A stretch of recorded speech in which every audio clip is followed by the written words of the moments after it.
یہ ہر نبی پہ بھی لگتے رہے. حضرت موسیٰ پہ الزام لگ گئے، معاذ اللہ. ہمارے آقا علیہ السلام کتنے الزام لگے، جادوگر کہتے، خدا جانے کیا کچھ کہتے. بات الزام کی نہیں ہے، بات یہ ہے کہ کوئی ثابت کر سکا نہیں کر سکتا. تو یہ یاد رکھ لیں، یہ صلاح عام ہے یاران نکتہ داں کے لیے. جو حضور کا نوکر بننا چاہتا ہے پہلے اپنی عزت کی حفاظت کرنا سیکھے. جب اپنی عزت کی حفاظت، خودداری، ایمان، زندہ ضمیری پیدا ہو گئی تو پھر نوکر آسمانوں سے منتخب ہوتے، پھر وہ کر لیتا. تو اتنی خوددار تھی یہ خاتون کہ کسی کے دروازے پہ جا کے ہاتھ نہیں پھیلا دیتی. پھر آپ کے پاس ایک اونٹنی تھی. اب کھیت تو اجڑ گئے، درخت خشک ہو گئے، تو آپ بہتر جانتے ہیں کہ گاؤں کا تو سارا ماحول جو ہوتا ہے اس کا تو سارا روزگار ہی کھیتوں پہ ہوتا ہے. تو کھیت تو سارے اجڑ گئے تھے، حارث بھی کچھ نہیں کرتے تھے، تو اونٹنیوں کو چارہ بھی نہیں ملتا تھا. آپ کی اونٹنی چونکہ پیشہ ورانہ دائی نہیں تھی، اسے چارہ نہیں ملتا تھا. فرماتی ہے کہ وہ ہڈیوں کا ڈھانچہ بن گئی تھی. ایک بکریوں کا ریوڑ تھا، اس بکریوں کے ریوڑ کو بھی چارہ نہیں ملتا تھا. تو بعضوں نے یہ بھی لکھا کہ ان پورے ریوڑ کا دودھ جب دھوتے تو کوئی پاؤ پر آدھا کلو نکلتا. یہ گھر کے حالات تھے حلیمہ سعدیہ کے. اب عرب میں ایک رواج تھا، جس کے ہاں بیٹا پیدا ہو جاتا والدین اپنا بیٹا 2 سال تک اپنے گھر میں نہیں پالتے تھے. یہ ان کا رواج تھا اور وہ اپنے رواج پہ بڑا پختہ رہتے تھے. اور مکہ یہ رؤساء کا، سرداروں کا، امراء کا یہ گڑھ تھا. ابو جہل ادھر، ابو لہب ادھر، ابو طالب ادھر، بڑے بڑے سردار وہ ادھر تھے. تو دائیاں اطراف و اکناف سے آ کے وہ ادھر آتی تھی اور ہر دائی کی کوشش ہوتی تھی کہ امیر بچہ ملے، کسی امیر کا بچہ ملے. اور اس دور میں دائی پناہ باقاعدہ کاروبار تھا، یعنی دائی امیر کا بچہ لیتی اور اس بچے کی 2 سال خدمت کرتی، اور 2 سال کی خدمت کے بعد وہ اس بچے کے والدین اپنی حیثیت کے مطابق جتنے امیر ہوتے اس کی اتنی خدمت 2 سال کی کر دیتے کہ وہ کئی سال بیٹھ کے پھر کھا سکتی تھی. اب واقعہ یہ ہے کہ بنو سعد کی دائیاں وہ مکے جایا کرتی تھی. جب حضرت حلیمہ کا قحط کی وجہ سے حالات گھر کے سارے ایسے ہو گئے تو بنو سعد کی دائیاں آپ کے پاس آئیں. انہوں نے کہا حلیمہ اپنا جسم دیکھ، کھانا نہ ملنے کی وجہ سے کمزور ہو چکی ہو، حارث بھی کچھ نہیں کرتے، گھر میں دیا جلانے کی تیل نہیں ہے تو کیسے گزرے گی. لہٰذا ہم ہر سال ربیع الاول، ہائے ہائے ربیع کہتے ہیں بہار کو، اور اول پہلی، تو کیا معنی بنا؟ پہلی بہار کا موسم.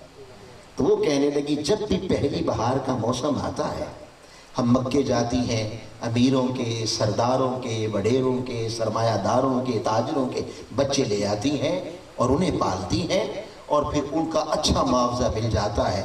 تو کیا ہی اچھا ہو، بہار کا موسم آ رہا ہے. ان نادانوں کو کیا خبر تھی کہ اس کے برس بہار کے اس موسم میں بہاروں کی بہار بھی آ رہی ہے. انہیں کیا خبر تھی؟ انہوں نے انہوں نے ایک مشورہ کیا کہ ایسا کرو تم بھی دائی بن جاؤ اور ہمارے ساتھ مکے چلو، ممکن ہے اللہ تمہیں کسی امیر کا بیٹا مل جائے تیرے، اور کسی سردار کا مل جائے، تیرے دن بھی سنور جائیں. ارادہ کر لیا. بہار کا موسم آ گیا. 10 دائیوں کا قافلہ، 9 دیگر اور 10ویں حلیمہ سعدیہ. اب یہ بنو سعد سے مکے کی طرف قافلہ روانہ. ادھر آج پھر حضرت حلیمہ سعدیہ فرماتی ہیں کہ ان کی اونٹنی، چونکہ یہ کاروبار نہیں تھا نا ان کا، تو اونٹنی ان کی کمزور تھی. بعضوں نے یہ بھی لکھا کہ اتنی کمزور اونٹنی تھی کہ فرماتی ہیں کبھی میں سوار ہوتی حارث پیدل چلتے اور کبھی حارث سوار ہوتے میں پیدل چلتی، 2 کا بوجھ بھی اٹھا کے چلنے کے قابل نہیں تھی. یہ بھی آیا تھا. تو فرماتی ہیں ان کی دائیاں، ان کی ٹوٹریاں پہلے مکے پہنچ گئیں اور میں بہت پیچھے رہ گئی. اب خدا جانے رہ گئی یا رکھ لی گئی، یہ تو اللہ ہی بہتر جانتا ہے. تو پیچھے رہ گئی. اب ادھر آ جائیں مکے میں. مکے کا کیا حال ہے؟ اب مکے میں کیا ہوتا، جس کے ہاں بیٹا پیدا ہوتا اس گھر کا سربراہ، اس کا باپ، اس کا تایا، چچا یا دادا، جو بھی گھر کا سربراہ ہوتا جن کے ہاں بیٹا ہوتا، وہ الاسب ہو اپنے گھر سے نکل کے اپنے دروازے پہ گلی میں کھڑا ہو جاتا. یہ اس بات کی علامت تھی کہ آنے والی دائی کو ڈھونڈنا نہ پڑے، انہیں پتہ چل جائے کہ یہاں بیٹا ہے. حضرت عبد المطلب فرماتے ہیں جب میرے محمد آئے صلی اللہ علیہ وسلم تو میں بھی اپنے دروازے سے نکل کے اپنے گھر کے سامنے گلی میں کھڑا ہو گیا اور دیکھنے لگا آج کون سی دائی ہے جو میرے محمد کو لے گی. فرماتے ہیں ایک دائی آئی، سلام دعا ہوئی، بیٹا ہے؟ ہاں جی بیٹا ہے. وہ سوال کرتی باپ کا کاروبار کیا ہے؟ بات سمجھے؟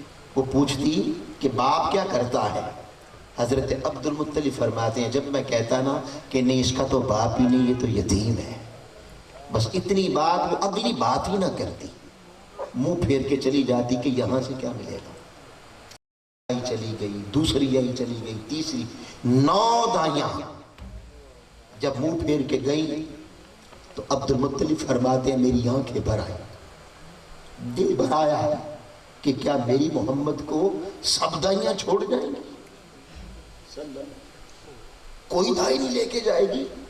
فرماتے ہیں بس آنکھوں میں آنسو آنے کی دیر تھی، ہاتف غیب سے آواز آئی عبد المطلب اپنے آنسو پوچھ دے اور یہ نہ سمجھ کہ یہ دائیاں تیرے محمد کو چھوڑ رہی ہیں. ارے نہیں، محمد خود ان دائیوں کو چھوڑ رہا ہے. نعرہ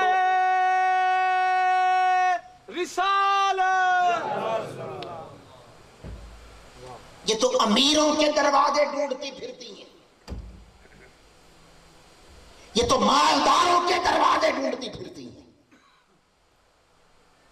اور میرا طریق نہیں ہے کہ میں مالداروں کے دروازوں پر جانے والوں کو مصطفیٰ کی نوکری نہیں دیا کرتا. جو ان کے گدا بنتے ہیں، دنیا داروں کے گدا بنتے ہیں، پیسے والوں کے گدا بنتے ہیں کہ کچھ ٹکڑے مل جائیں گے، ان کا کیا لینا دینا اللہ سے، کیا لینا دینا مصطفیٰ سے. اے پیارے عبد المطلب آنسو پوچھ دے، یہ تو امیروں کو تلاش کرتی پھرتی ہیں، یہ نہیں چھوڑ رہی، محمد خود چھوڑ رہا ہے. یہ اس قابل نہیں ہے کہ ان کی جھولی میں اتنی بڑی نعمت عظما. ارے مصطفیٰ کی نوکری کوئی چھوٹی ہے؟ یہ نہیں ہوتا کہ اے چمن والو چمن میں یوں گزارا چاہیے، باغباں بھی خوش رہے، راضی رہے صیاد بھی. ایسا نہیں ہوتا. میں 2 نوکریاں اکٹھی نہیں دیتا، میں دنیا کی نوکری اور دین کی نوکری اکٹھی نہیں دیتا. ایک پلے گا، یا خود کو پالو یا مصطفیٰ کے دین کو پالو، اکٹھے نہیں ملتے. یہ نہیں چھوڑ رہے، وہ چھوڑ رہے ہیں. اب ہوا کیا؟ وہ چلی گئی. اللہ پاک نے فرمایا تو کھڑا رہے. ہائے ہائے، وہ آ رہی ہے، جو اس کی دائی ہے آ رہی ہے، ایسا چہرہ ہوگا، ایسی شباہت ہے، ایسی چال ڈھال ہے، اس طرح کپڑے ہیں، نام اس کا حلیمہ ہے، رہنے والی بنو سعد کی ہے. وہ ہے تیرے محمد کی دائی، وہ ہے تیرے محمد کی دائی. حضرت عبد المطلب فرماتے ہیں پھر میں آرام سے کھڑا ہو گیا. مجھے پتا چل گیا کہ معاملہ ادھر سے نہیں، معاملہ تو سارا ادھر سے. ادھر سے یہ حضرت علیمہ سعدیہ فرماتی ہیں کہ میں چونکہ پیچھے رہ گئی تھی، دیگر دائیاں امیروں کے، بڈھیروں کے، سرمایہ داروں کے، تاجروں کے بچے لے کے واپس جا رہی تھی اور میں بہت پیچھے رہ گئی، ابھی مکے کی طرف آ رہی تھی. جب راستے میں ان کے ساتھ ملاقات ہوئی تو مجھے روک کے کہتی ہیں حلیمہ کیا کریں تیرا مقدر ہی ماڑا ہے. ہائے ہائے ہائے، تیرا مقدر ہی ماڑا ہے. ارے نادانو تمہیں کیا خبر جسے آج تم کہہ رہی ہو حلیمہ تیرا مقدر ماڑا ہے، زمانہ کہے گا حلیمہ میں تیرے مقدراتوں صدقے. تمہیں کیا خبر، تمہیں کیا خبر، تیرا مقدر ماڑا ہے. جتنے امیروں کے تھے وڈیروں کے تھے سرمایہ داروں کے بچے ہم نے لے لیے ہیں، اب ایک یتیم رہ گیا ہے. مرضی ہے لو، مرضی ہے نہ لو، ملے گا کچھ نہیں. اب یہاں ایک تصور سمجھیں بھئی، دیکھیے آپ اللہ نہ کرے مثال دے رہا ہوں، کسی کے 2 سال بے روزگاری میں گزر جائیں، نوکری تلاش کرتے نہیں مل رہی، بے روزگار ہے. اچانک کوئی دوست کہہ دے 2 سال کے گزرنے کے بعد کوئی دوست کہہ دے بھئی غم نہ کرو، 10-15 دن کے بعد تم میرے ساتھ چلنا، شہر جائیں گے، لاہور جائیں گے، میرے دوست کی فرم ہے، کمپنی ہے، تجھے نوکری بھی مل جائے گی اور قطعی طور پہ یقین دلا دے کہ 60-70-80 ہزار روپیہ تیری تنخواہ بھی لگ جائے گی. یہ یقین دلا دے تو اس کے اندر ایک خوشی نہیں آ جاتی کہ چلو کیا ہوا، کچھ دنوں کی بات ہے، میرے بھی دن پھر جائیں گے. حلیمہ سعدیہ کہتے ہیں جب انہوں نے کہا نا کسی امیر کا بیٹا ملے گا دائی بن جا، تو جب میں چل رہی تھی تو وہ ایک دل کی خوشی تھی کہ چلو کوئی امیر ملے گا. جب یہاں پہنچی اور انہوں نے کہا یتیم ہے، لینا ہے لو، نہ لو ملے گا کچھ نہیں، تو فرماتی ہیں بس دل بجھ گیا، دل بجھ گیا کہ اتنا سفر بھی کیا، اتنی دور بھی آئے، اب یتیم ہے. فرماتی ہیں میں نے حارث سے پوچھا کہ حارث کیا کریں، یتیم ہے کچھ نہیں ملے گا، واپس چلے. حضرت حارث نے کہا حلیمہ اتنا سفر طے کر کے اب یہاں پہنچ گئے، یہ سامنے مکہ رہ گیا، اب خالی ہاتھ پلٹ جائیں یہ بات کچھ اچھی نہیں لگتی. یتیم ہے تو کیا ہے، لے لیتے ہیں، آگے اللہ کی مرضی. اب فرماتی ہے ارادہ کر لیا کہ لینا ہے، مگر دل بجھ گیا کہ یتیم ہے، ملے گا کچھ. اب اس کیفیت میں چلنے لگی. اب فرماتی ہے اصل موضوع اب آیا ہے، اور عاشقوں کا پرابلم یہی ہے کہ ان کے پاس وقت ہی نہیں ہوتا. ایسا ہی ہے، یعنی سب سے زیادہ عاشقوں کا دشمن وقت ہے. موضوع اصل میں اب آیا ہے. اب فرماتی ہیں کہ میں چل رہی تھی، اب میں اس گلی میں داخل ہوئی جس گلی میں اس محبوب کا گھر تھا. میں جو ہی داخل ہوئی میں نے کیا دیکھا، سامنے دروازے پہ عبد المطلب کھڑے تھے. جو ہی ان کی نگاہ مجھ پہ پڑی ہے، کہتی ہیں پہلی زندگی کی ملاقات تھی، نہ میں انہیں جانتی تھی نہ وہ مجھے جانتے تھے، مگر جب ان کی نگاہ مجھ پہ پڑی تو جیسے کوئی کسی کے انتظار میں بڑی شدت سے کھڑا ہو اور کافی دیر کے بعد جس کا انتظار ہو وہ آنے والا لیٹ آئے اور اچانک انتظار کرنے والے کی اس پہ نگاہ پڑے تو اس کا چہرہ کھل نہیں جاتا. فرماتی ہے جب عبد المطلب کی نگاہ مجھ پہ پڑی تو ان کا چہرہ ایسے خوشی سے کھل گیا، مجھے محسوس ہوا کہ میرا انتظار کر رہے تھے. میں حیران ہوئی کہ میں تو ان کو جانتی بھی نہیں، یہ کھل رہے کیوں ہیں، یہ ہنسے خوش کیوں ہوئے، میرا انتظار میں تھے. خیر خاموش رہی. اب وہ چال ڈھال، کپڑے، شباہت، وہ سب کچھ وہی تھا جو بتایا گیا تھا. قریب آئی، سلام دعا ہو گئی. انہوں نے پوچھا بیٹا ہے؟ میں ہاں بیٹا ہے. انہوں نے پوچھا تیرا نام کیا ہے؟ فرماتی ہے میں نے کہا حلیمہ. جو ہی کہا نا حلیمہ تو ایک عجیب سی خوشی ان کے چہرے پہ آئی، اور چونکہ کہتے ہیں حلیمہ بڑا پیارا نام ہے، بڑا پیارا نام ہے، علم سے نکلا ہے، بردبار کو کہتے ہیں. پھر پوچھتے اچھا بتا تو آئی کہاں سے ہے؟ فرماتی ہے میں نے کہا بنو سعد سے.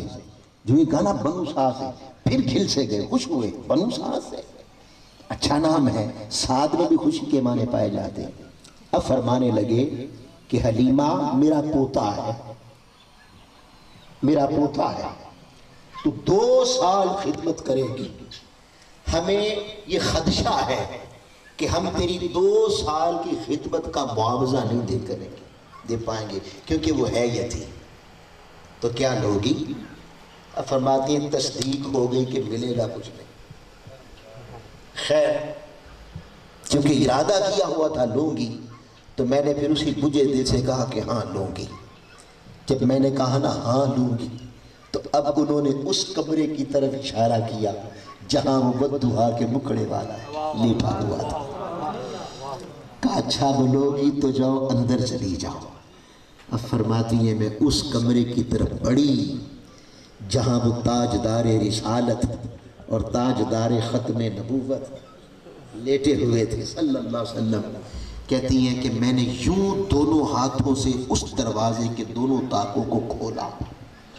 کہتی ہیں خدا کی قسم تاکوں کا کھولنا کیا تھا کہ اندر سے گلاب و مشک اور عنبر و کستوری سے بڑھ کر حسین خوشبوؤں کے حلوں نے میرا استقبال کیا۔ سارا کمرہ مہکا ہوا تھا اور ایسی حسین خوشبو میں نے زندگی میں کبھی نہیں سنی۔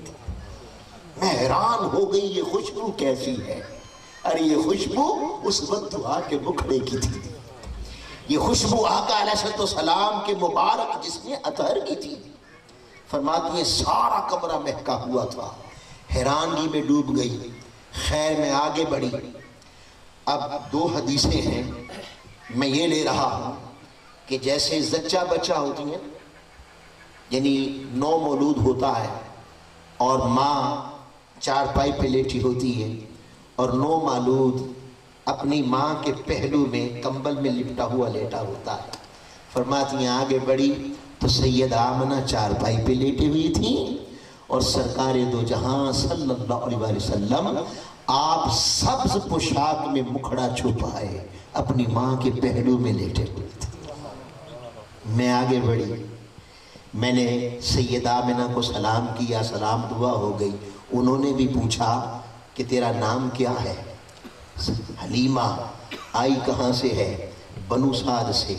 انہوں نے بھی فرمایا کہ حلیمہ تو 2 سال خدمت کرے گی، ہمیں خدشہ ہے تیری 2 سال کی خدمت کا معاوضہ نہیں دے پائیں گے کیونکہ میرا بیٹا ہے یتیم۔ اور ساتھ ہی فرمانے لگی حلیمہ ہے یتیم مگر ہے بڑا عظیم، ہے بڑا عظیم۔ جس شام سے میرے شکم میں آیا 70,000 فرشتے صبح آ کے سلام کرتے ہیں اور 70,000 فرشتے شام کو آ کے سلام کرتے ہیں۔ کبھی جنتی حوریں آ کے مبارکبادیاں دیتی، کبھی حضرت حفصہ، حضرت آسیہ، حضرت مریم آ کے مبارکبادیاں دیتی ہیں، کبھی انبیاء کی روحیں آتی ہیں اور کہتی ہیں اے آمنہ تجھے مبارک ہو، تو تاجدار کائنات کی ماں بننے والی ہے۔ حلیمہ ہے یتیم مگر ہے بڑا عظیم، لوگی؟ فرماتی ہیں میں نے کہا ہاں لوں گی۔ جب کہا نا لوں گی، اب انہوں نے فرمایا اچھا لوگی تو لو پھر حلیمہ میرے شہزادے کو اٹھا لو۔ حلیمہ میں تیرے مقدرات صدقے، ہائے ہائے۔ اب فرماتی ہیں تو سونے دا جھولا جھولے دیوی ہو سے۔ فرماتی ہیں اب میں آگے بڑھی اور اب وہ تاجدار کائنات، وہ فخر موجودات، وہ تاجدار ختم نبوت، وہ سید الانبیاء، وہ قائد المرسلین، وہ وجہ تخلیق کائنات جس کے مکھڑے کی قسم خالق، سبحان اللہ، جس کی زلفوں کی قسم خالق کھاتا تھا۔ میں آگے بڑھی اور میں نے دونوں ہاتھوں سے حضور کو اٹھا لیا، دونوں ہاتھوں سے اٹھا لیا۔ حضور سبز پوشاک میں لپٹے ہوئے تھے۔ دیکھیں نا جیسے خاتون ایسے اٹھاتی ہے دونوں ہاتھوں پہ، اور نو مولود اس میں کمبل میں لپٹا ہو تو مکھڑا تو چھپا ہوا تھا نا، پردے میں تھا۔ فرماتی ہیں دل چاہا کہ کیوں نہ جس شہزادے کو گود میں لیا ہے ذرا مکھڑا تو دیکھوں۔ سبحان اللہ۔ فرماتی ہیں میں نے ایک ہاتھ کی گود بنائی اور دوسرے ہاتھ سے حضور کے بددعا کے مکھڑے سے میں نے پردہ ہٹایا. سبحان اللہ. خدا کی عزت کی قسم میں نے پردہ کیا ہٹایا, مجھے محسوس ہوا کہ جیسے میرا انتظار کر رہے تھے. پہلے چشمان مقدس بند تھی, جو ہی میں نے پردہ ہٹایا حضور نے ماسا کی آنکھیں کھول دی. اور ماسا کی آنکھیں کیا کھولی, میں نے کیا دیکھا, آقا کی مبارک چشمان مقدس سے ایک نور نکلا اور میرے دیکھتے ہی دیکھتے آسمانوں میں گم ہو گیا. میں حیران ہوئی یہ کیا تھا. پھر اگلے ہی لمحے حضور نے مجھے دیکھا. آئے پھر میں نے مصطفیٰ کو دیکھا. بس نظروں سے نظریں کیا ملی, بس نظروں سے نظریں کیا ملی. کہتی ہیں خدا کی قسم اتنا حسین چہرہ میری آنکھوں نے کبھی نہیں دیکھا تھا. جو ہی نظروں سے نظریں ملی وہ مسکرا پڑے. آئے آئے آئے. ارے عاشقو تصور کرو ایک چہرہ بددعا کا, اوپر سے مسکراہٹ, کیا عالم ہوگا. بات یہ مسکرا پڑے. بس حضور کا مسکرانا کیا تھا, مجھ پہ دیوانگی آ گئی, مجھ پہ بے خودی آ گئی. میں نے اتنا حسین چہرہ کبھی نہیں دیکھا تھا. بس ایسی بے خود سی ہو گئی, بلکہ اختیار نہ رہا خود پہ, اور اس بے خودی اور دیوانگی کے عالم نے دل نے چاہا کہ یہ بددعا کا پیارا سا مکھڑا اور اس کے پیارے پیارے پتیوں, گلاب کی پتیوں سے زیادہ گلابی اور نرم و نازک لبوں کو چوم لوں. بے اختیاری کے عالم میں نے مصطفیٰ کے ہونٹوں کا بوسہ لے لیا. تو مدنی دا جھولا جھلیندی بھی حسین, تو سونے دا مکھڑا نورانی نورانی, تک دی تیرے یہ چمیندی بھی حسین. فرماتی ہے میں نے حضور کے لب چومے. آئے آئے آئے. ارے لوگوں کون سے لب, کون سے لب. آئیے شب معراج ہے, اللہ پاک نے فرمایا جبریل جا ذرا میرے محبوب کو تو لے آ. تو کائنات آسمانی کا فرشتوں کا سردار ہے نا, تو جا ذرا نوریوں کے سردار ذرا بشر کو تو لے آ. وہ نوریوں کا سردار آتا ہے. جب آگے آئے تو کیا دیکھا, حضور استراحت میں ہیں, سو رہے ہیں. قربان جائیں. اب یہاں میرا دل کہتا ہے کہ جبریل امین کا عقیدہ بھی پیر مہر علی شاہ والا تھا. سبحان اللہ. کوئی مثل نہیں ڈھولنا دی, چپ کر مہر علی اتنا جا نہیں بول. نوریوں کا سردار سوئے ہوئے ہیں. قربان جائیں دم مارنے کی جرأت نہ کہ خود آگے بڑھ کے اٹھا لوں. پلٹ کے گئے اللہ کی بارگاہ میں اور عرض کی مولا تیرا محبوب تو سویا ہوا ہے, ذرا اٹھانے کے جگانے کے آداب تو سکھا دے. آئے آئے آئے آئے. ارے لوگوں اندازہ کر لو, جس کے آداب خود رب ذوالجلال سکھاتا ہے اس کی عظمت کا عالم کیا. سبحان اللہ. مولا کیسے جگاؤں. اللہ پاک نے فرمایا جبریل یہ کافور سے بنائے گئے ہونٹ کب کام آئیں گے, یہ تیرے ہونٹ کب کام آئیں گے. اب میرا ذوق اور وجدان ہے, فتویٰ نہ لگائیں, میرا ذوق ہے. عرض کی ہوگی مولا جبریل ہوں, نورانی ہوں, نور کا پیکر ہوں, نوریوں کا سردار ہوں, میرے شہزادے کو لوگی. فرماتی ہے میں نے کہا سیدہ تو یقین کر لے مجھے کچھ نہیں چاہیے, یہ شہزادہ میری گود میں ڈال دے. انہوں نے کہا اچھا جا پھر لے جا. ہائے ہائے ہائے.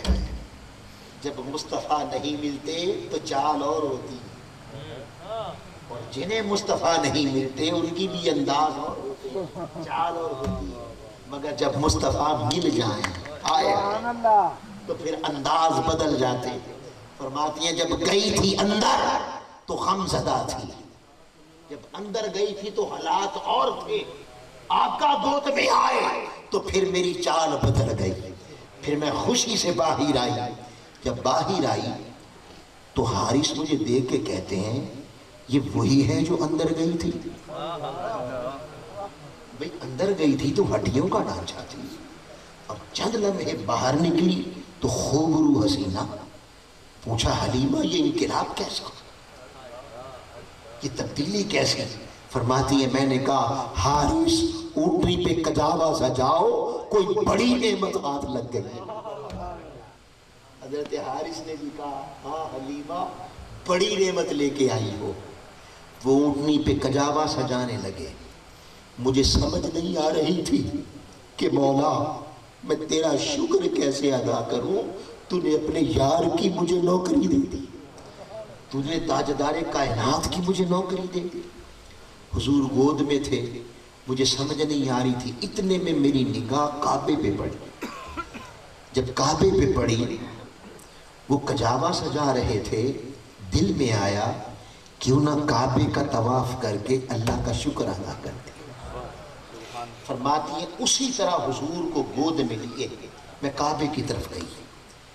جب کعبے کی طرف گئی تو مورخین نے لکھا، فرماتی ہے خدا کی قسم میں جو ہی حریم کعبہ کے قریب ہوئی، میں نے کیا دیکھا؟ کعبہ اور کعبے کے بت مصطفیٰ کو آتا دیکھ کر سجدے میں گر گئے۔ ہائے ہائے ہائے، کعبے نے سجدہ کیا، بتوں نے سجدہ کیا۔ لوگوں، میرے امام سید اعلیٰ حضرت امام العاشقین احمد رضا خان بریلوی رحمت اللہ تعالیٰ علیہ نے یہ جو فرمایا نا کہ حاجیوں آؤ شہنشاہ کا روزہ دیکھو، حاجیوں آؤ شہنشاہ کا روزہ دیکھو۔ ارے کعبہ تو دیکھ چکے، اب کعبے کا بھی کعبہ دیکھو۔ یہ کوئی جذباتی شعر نہیں ہے، یہ کوئی جذباتی نہیں ہے، یہ کوئی دیوانگی نہیں ہے۔ ارے جاؤ اٹھا کے دیکھو۔ حلیمہ کہتی ہیں ایکچوئل کعبے نے مصطفیٰ کو سجدہ کیا، اور کعبے نے سجدہ کر کے بتا دیا، اعلان کر دیا لوگوں تمہارا کعبہ میں ہوں، میرا کعبہ مصطفیٰ ہے، میرا کعبہ حضور کا مکھڑا ہے۔ ایکچوئل کعبے نے سجدہ کیا۔ اب ذرا تصور میں ذرا سوچیں نا، بھئی یہ درخت یوں جھک جائے، حیرانگی کا عالم کیا ہوگا۔ ہائے ہائے، حلیمہ سب کچھ دیکھتی رہی، قربان جائیں۔ پھر فرماتی ہیں کعبہ سجدے سے اٹھا، میرے عقل کی حیرانگی اور تعجب کی کوئی انتہا نہ تھی۔ میں گود میں لیا، دیکھیں نا ماں ہے، ماں نوزائیدہ ہے پاس گود میں، اور پوشاک میں لپٹا ہوا ہے، کمبل میں لپٹا ہوا ہے۔ کعبے کا طواف کیا، مکمل ہو گیا۔ اب کیا کرتے ہیں؟ طواف کریں تو اس کے بعد حجر اسود کا بوسہ لیتے ہیں۔ اب دیکھیں ماں ہے، گود میں نوزائیدہ ہے، پوشاک میں لپٹا ہوا، جب وہ حجر اسود کا بوسہ لے گی تو ایسے فرماتی ہیں میں نے حجر اسود کا بوسہ لیا اور پلٹی۔ جب واپس پلٹی تو دل میں خیال آیا کیوں نہ اپنے محبوب کو بھی بوسہ دلا دوں،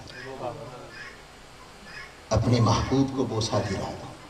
اب سن لیں کہ بھئی آپ جاتے ہیں نا مدینے جاتے ہیں، اور عشاقان کرام حضور کی طرف بڑے ادب سے کھڑے ہوتے ہیں، ایسے کھڑے ہو جاتے ہیں، اور وہ جو وہاں ہیں وہ دونوں کندھوں سے دیکھو یوں گھما دیتے ہیں۔ اب اللہ کی شان ہے، اللہ کی شان ہے، اگر آپ حضور کے مکھڑے کی طرف منہ کریں تو کعبہ پشت پہ آتا ہے، اور اگر کعبے کو منہ کریں تو پشت یار کو ہوتی ہے۔ تو میرا تو عشق کہتا ہے، وہ یہ دیکھتا ہے کون ثواب کے لیے آیا ہے، کون یار کے لیے آیا ہے، کون حسابی کتابی ہے اور کون عشق کے جلے تے نمبر لے گئے، کون آیا ہے ایسا، یہ اللہ کی شان ہے۔ تو آئیے وہ پھر پکڑتے ہیں تو کہتے ہیں بھی حاجی کعبہ ہی نا، تو کدھر منہ کر کے کھڑا؟ کعبہ تو ادھر ہے.